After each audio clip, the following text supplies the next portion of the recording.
Welcome. Thank you very much. I only have 15 minutes, like all the other slots. I also have a lot of slides, so let me jump right in. So let me make sure. There we go. It's a build slide. So I assume most of you have heard about Qualcomm. Qualcomm is a company that is in transition. We went from being obviously a powerhouse in the handset market to now expanding into lots of other verticals. Auto, XR, you obviously have seen the PC, the Windows on ARM efforts, IoT, we're all over the place and we're continuing to expand. And one of the challenges with that is actually transforming our software organization as well. And specifically, how can it scale across all those different businesses? So when you listen to these slides, my key job is how to build a scalable software organization where I get lots of reuse about what we're doing. Now, obviously, Qualcomm as a company has a whole set of assets that are very critical in this space. One of them is obviously our low power, right? That comes from our handset heritage, and that has worked very well for us on the PC side. It is working very well in all these other verticals. The other part of it, too, is AI. Handsets have been doing AI for a long, long time, even before LLMs became popular 3 years ago. And it's been kind of interesting to see this transition, how we took our AI algorithms that were largely used on camera and computer vision, and then actually were able to run large language models on them and do all the things that you see around generative AI right now. So one of the advantages of that is that AI is embedded in our roadmap. It's across all our product. All our products have AI accelerators in them of one shape or another. So, as I said, my job is to build a scalable software organization.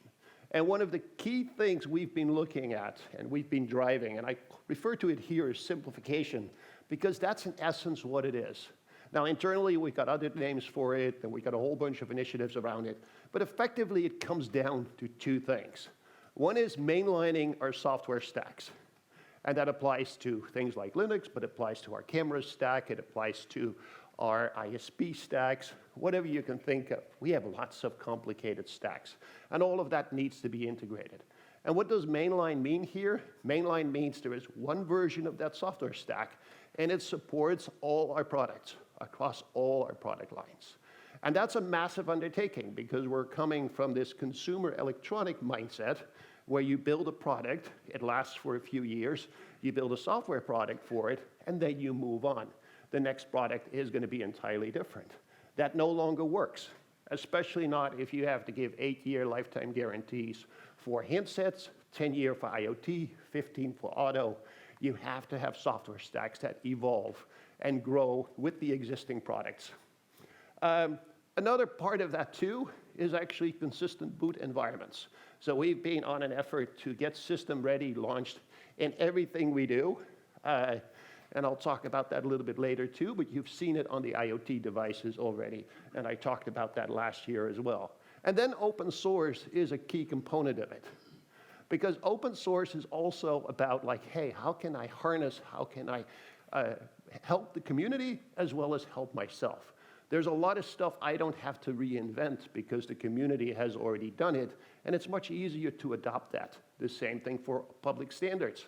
Adopt public standards as opposed to inventing your own. So you'll see me talk a little bit more about that as well. Then, of course, we've taken on lots of efforts. We've been working with the Lenaro lending team on getting Yocto.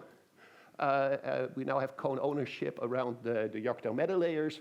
So we've been actively working on that. We've been actively working on getting all of that stuff in the open and get all our devices supported in the open. We've got Debian building. So lots of good progress. And then, as I said, unified boot flow. So standardizing around system ready, standardizing around having one device tree per platform, so that, again, there is a universal notion of this is what the platform looks like. This is what the description is of the platform. One thing I've been specifically proud of is our efforts around Ubuntu. And so we actually announced in 2024 with Canonical that we actually have the concept images for our X Elite platforms. Now, the reason why this is interesting, obviously we've done an enormous amount of work on this, as you can tell. The reason why this is interesting and also a challenge is that this platform is primarily a Windows platform. So it wasn't really designed with Linux in mind. Yet, we've been able to bring that up, but you do run into challenges.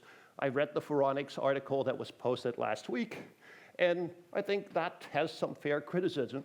And one of them is like, hey, it's really difficult to install, or there are bugs in it.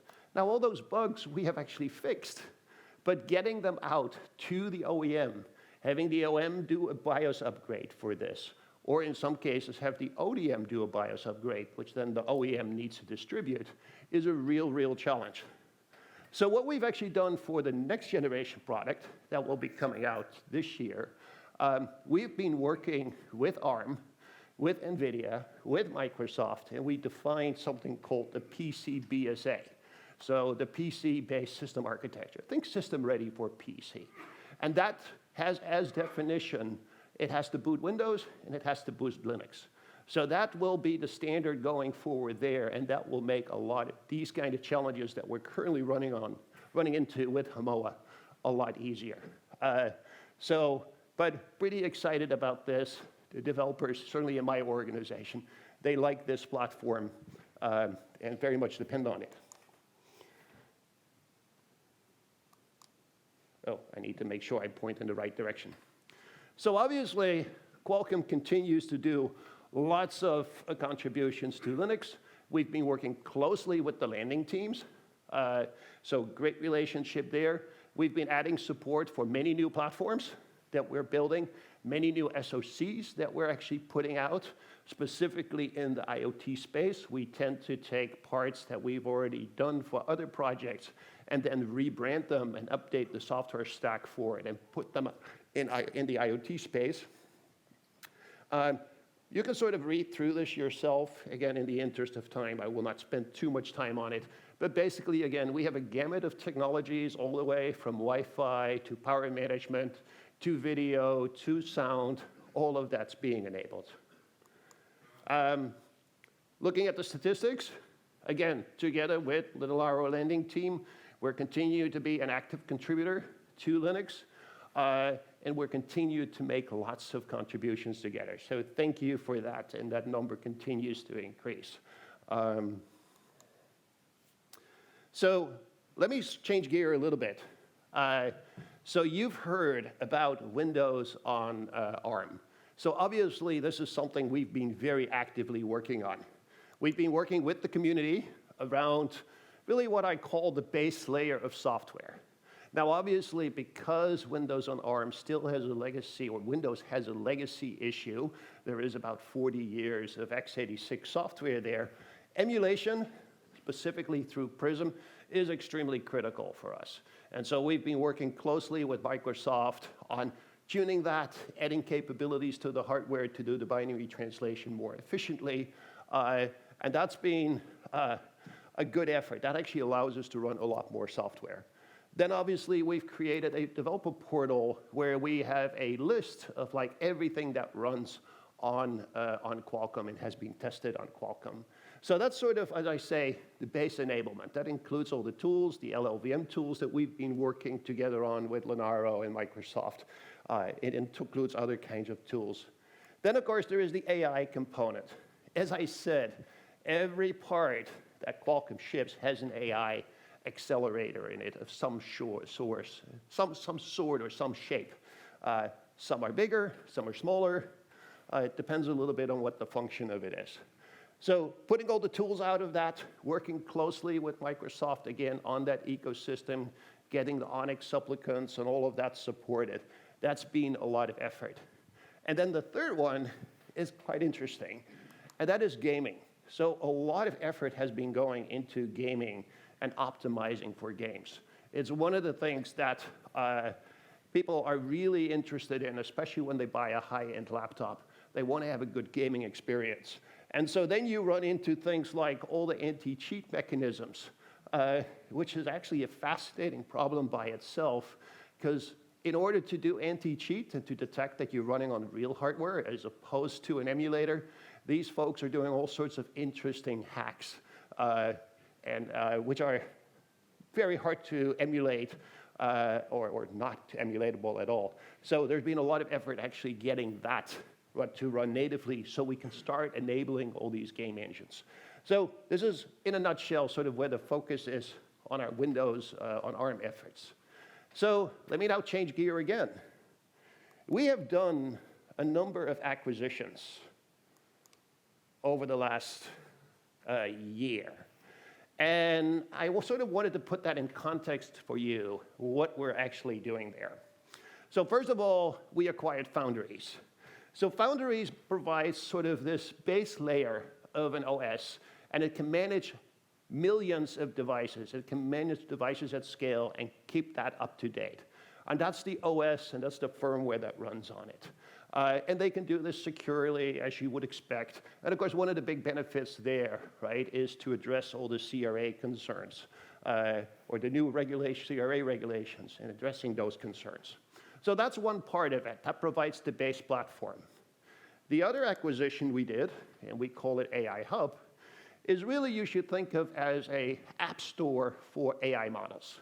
So we've been actively working on getting AI models to the Qualcomm platforms, optimizing them for the Qualcomm platforms, and making them available on our hub. And that, of course, is linked in from Hugging Face, so it participates in all the normal ecosystems. So this is an easy way, if you need some translation model, if you need some large language model, if you need some Whisper model, you can download that from the AI Hub. So that brings together then the third one that I'm particularly excited about. And this is the acquisition we did a few months ago, and that is with Edge Impulse. So what Edge Impulse can do, it actually can push these models out to the edge, to the end devices, these IoT devices. It can also gather data from these end devices, and then use that to retrain the models, and then update the models again.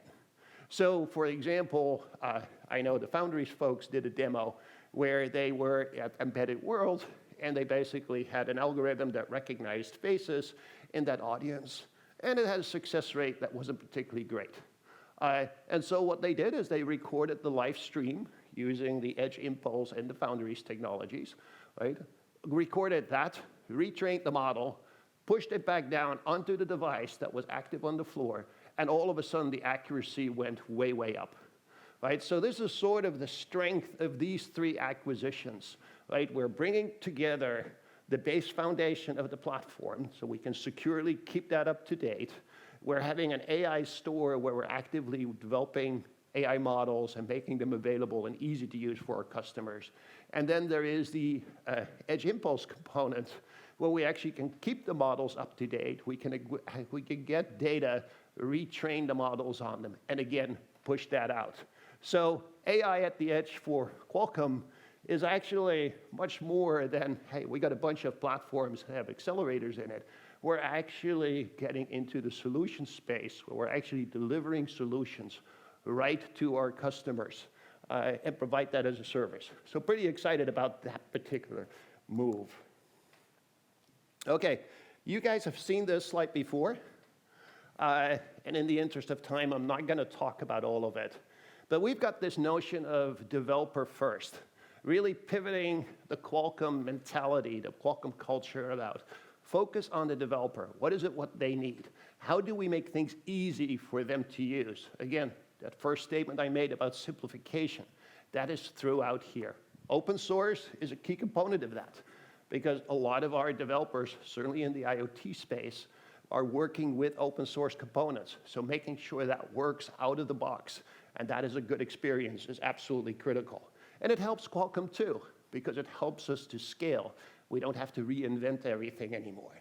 Standards, key component as well. We have to adopt existing standards, and if they don't exist, we'll work together with the community, like the PCBSA effort that we did, to create those standards, because this helps us and it helps everybody else. Documentation, something Qualcomm was not particularly good at in the past. But again, we've spent a lot of effort on actually getting our documentation out, getting developer documentation out, so you can actually get a board and the full instructions on how to get it up and running. Work to be done there, but I think it's all trending in the right process, in the right direction. So in the interest of time, let me wrap it up because I've got things flashing at me here. So we are working in the open source community actively, and you've seen it, we're hiring lots of maintainers as well, to accelerate our time to market and to drive our innovation, right? So that's a key component of it, why we're actively in open source. Obviously, on-device AI, as I said, we have a lot of capabilities, right, that came from our handset days and are throughout the entire roadmap that we have. And we're actively working on building and enabling services on top of that and bringing those services into Qualcomm as well, so we actually can get a much closer connection between the hardware and those services to get the best experience for our customers. So, and then of course the developer first approach continues. It's a journey. It's not something that one click and everything is fixed. We are working on it. We're continuing to learn. We have dogfooding teams. We're doing a lot of customer outreach and developer outreach, and we're constantly learning from that. So with that, thank you very much. And I'm going to hand it off to you, Bill.